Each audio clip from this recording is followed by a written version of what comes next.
Hello everyone, this is Mang John from Thailand. Today I have a very interesting topic to share with all of you. So actually I prepare a very nice presentation here, the rise and fall of civilizations. This picture I just got from internet, so it has nothing related at all with the story and with the context, okay? So we heard about, if you are big fans of history.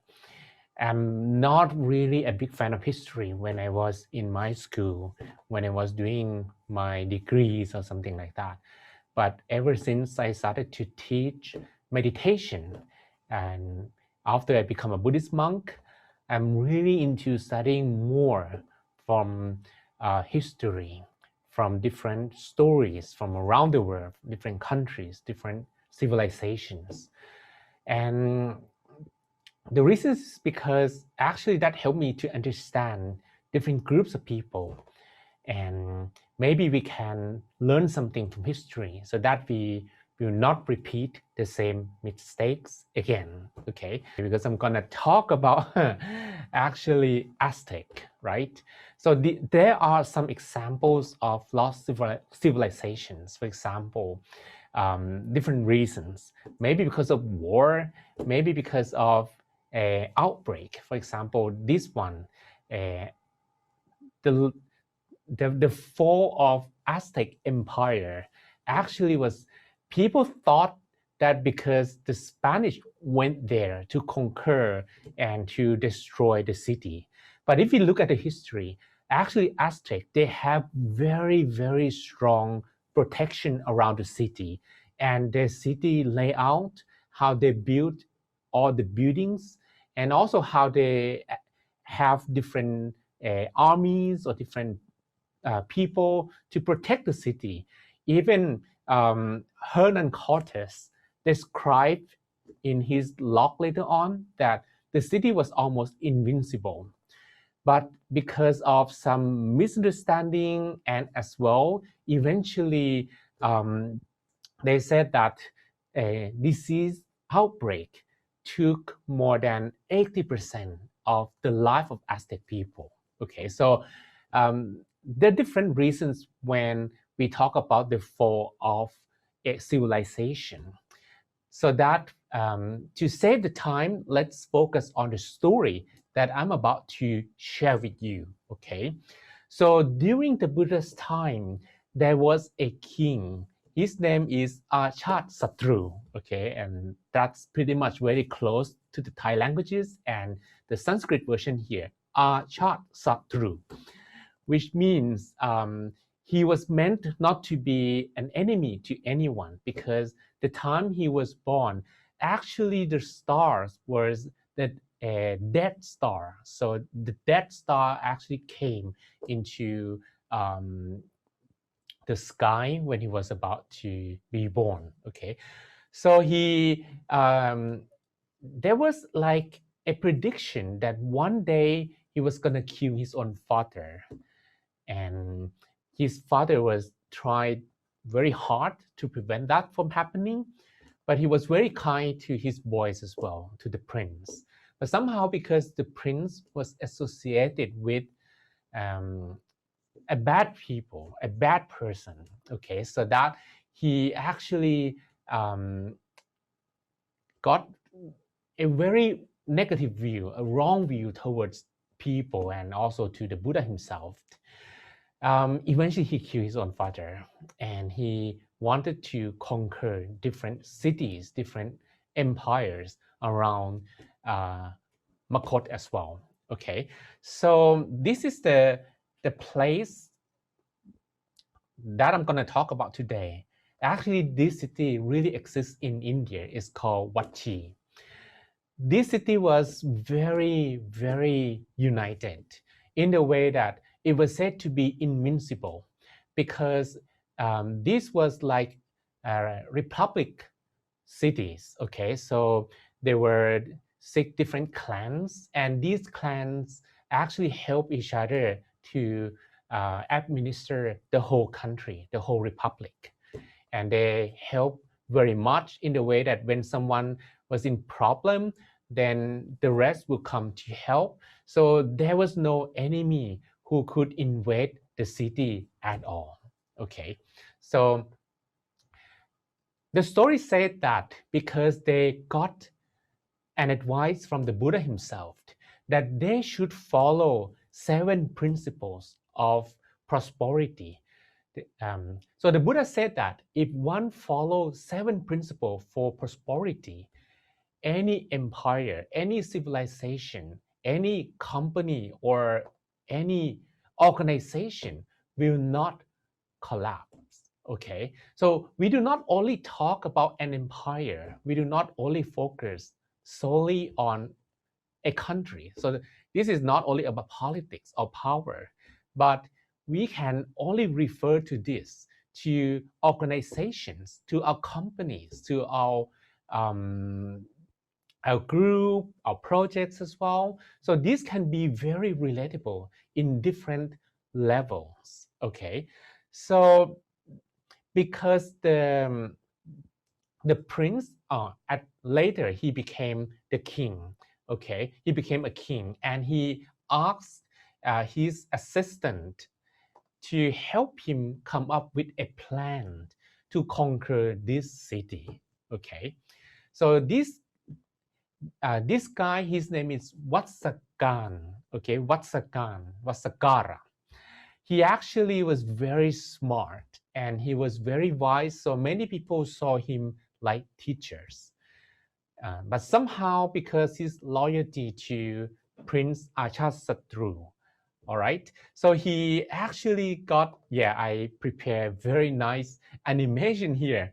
Not animation, I mean pictures or drawings. Okay, so the guy on the left is the king Achasatru, and the guy on the right is Wasakan. Okay, he actually will become a spy for the king. Okay, so that now we can easily understand the whole story. So Wasakan um, create a story that he was expelled from his own country, and now he needed to seek refuge from Wachi country, from Wachi Empire. Okay, so he went directly to Wachi, and he talked to the 6 clans that now he was expelled by his own king, and he is looking for asylum and to actually stay in Wachi city.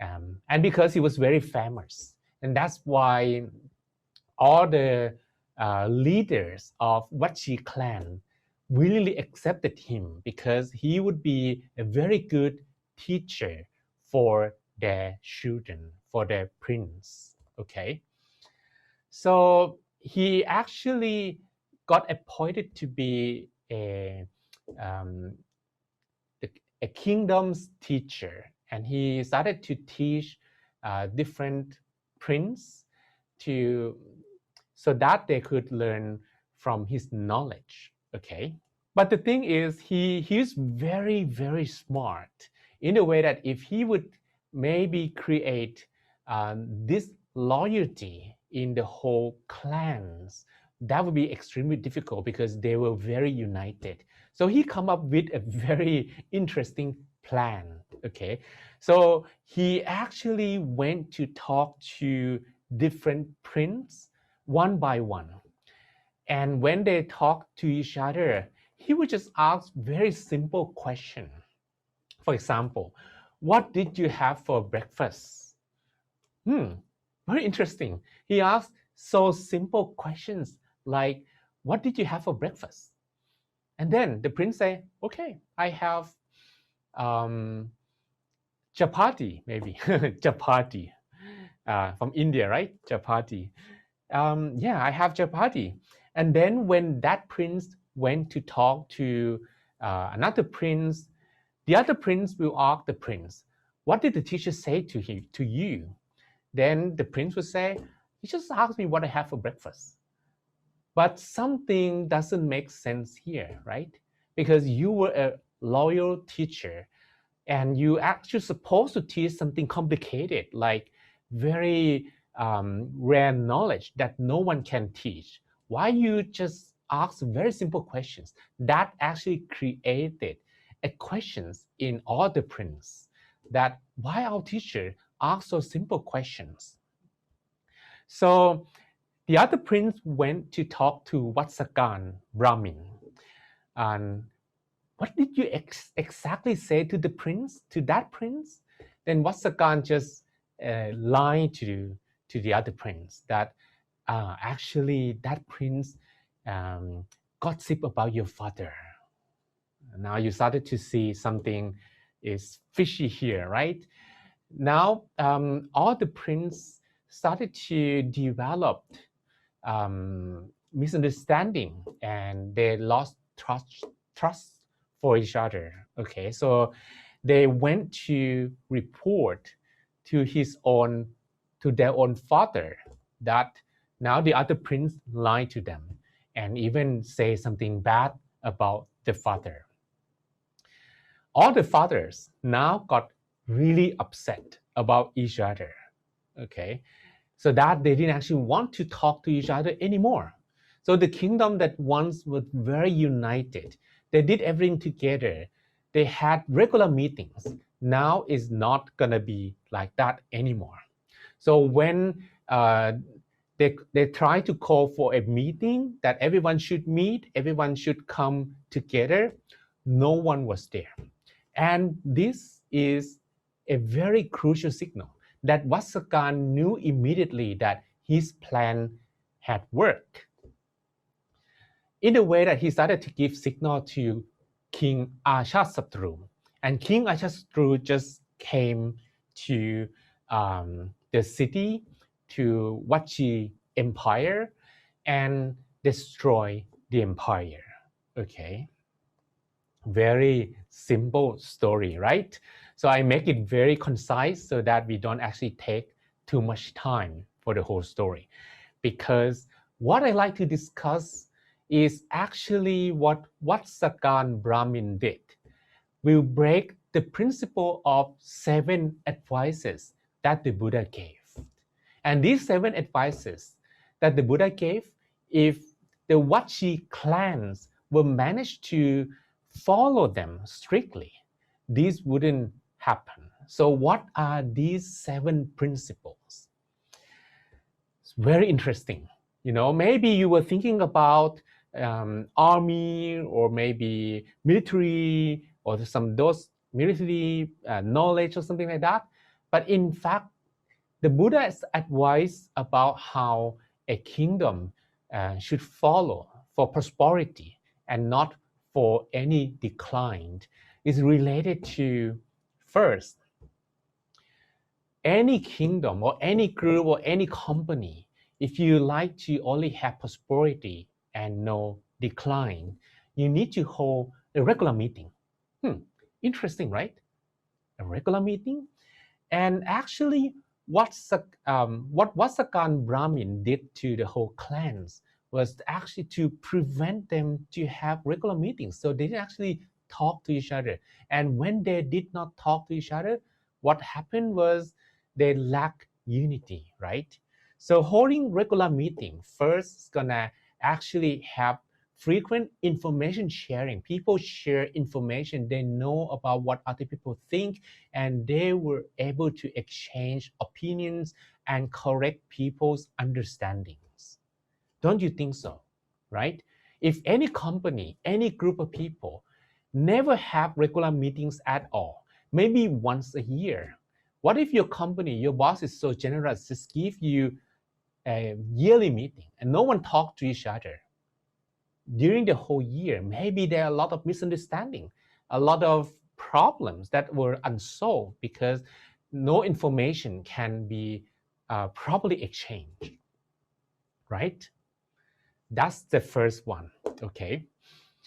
The second one is not only that you need to have regular meeting, you need to pay attention to the meetings. Maybe the Buddha was able to see the future in the way that he knew that These days, we were in the meeting and during our WhatsApp, and like everyone is doing their own personal stuff when they will meet together. No, not everyone was gonna pay attention to the meeting, and they only focus on their work. So you need to actually pay attention and make it productive.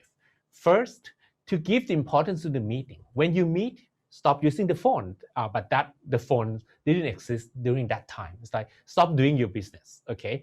And then be punctual in the meeting. You should start meeting together. So the text say start meeting together and stop it together. Why is it so important? Because there's always someone late, and those who are late usually will miss some crucial pieces of information, right?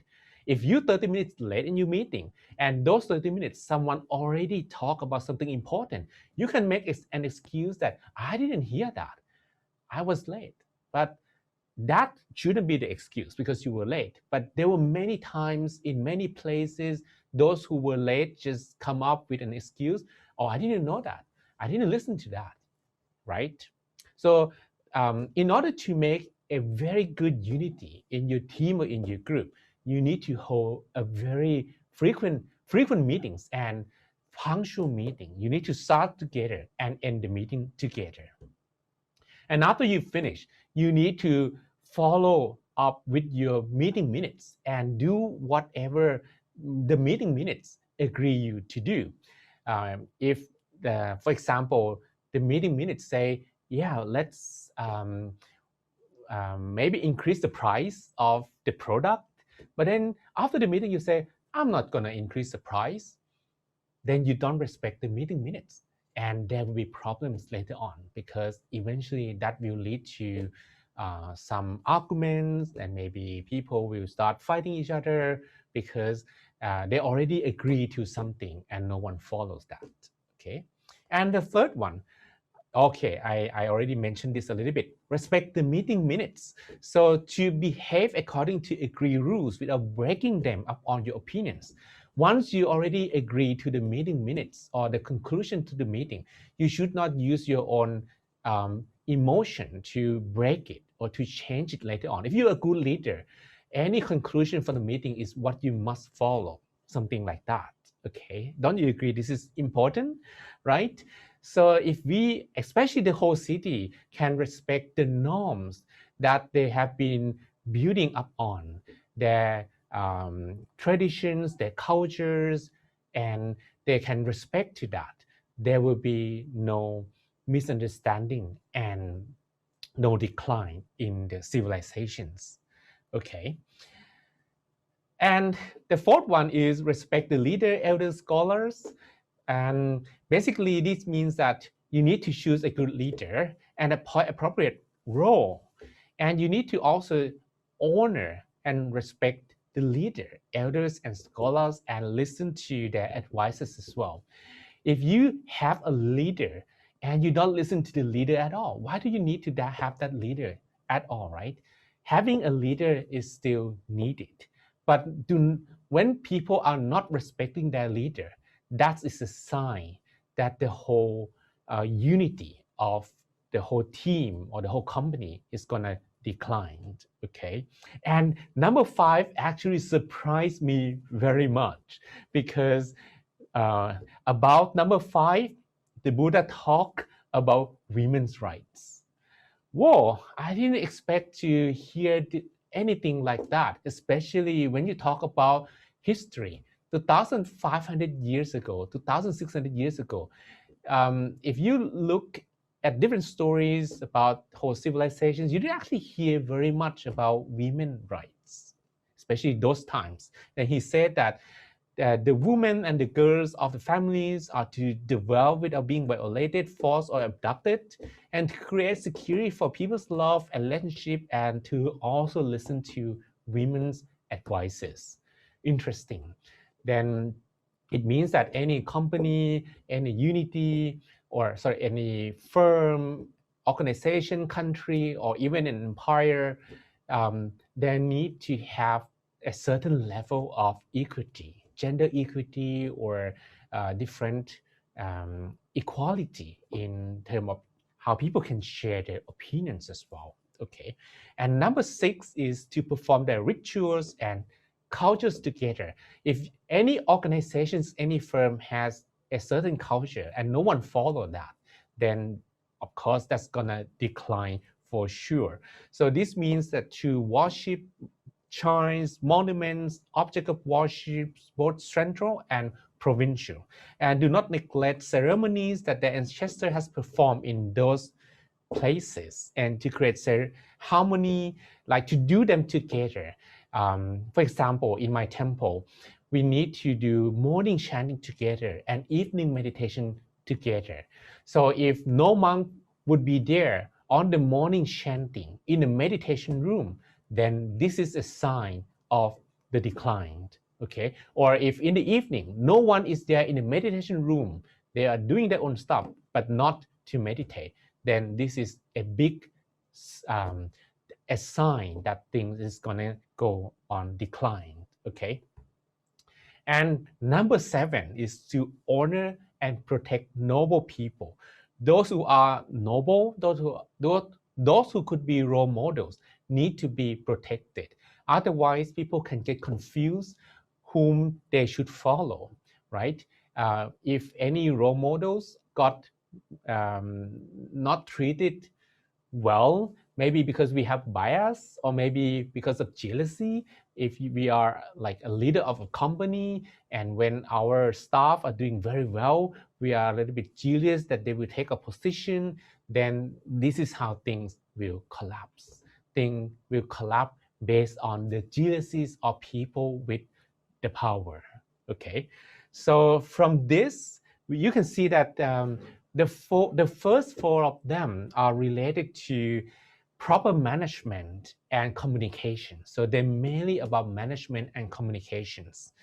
And the other 2, they talk about members' attitude and behavior of them.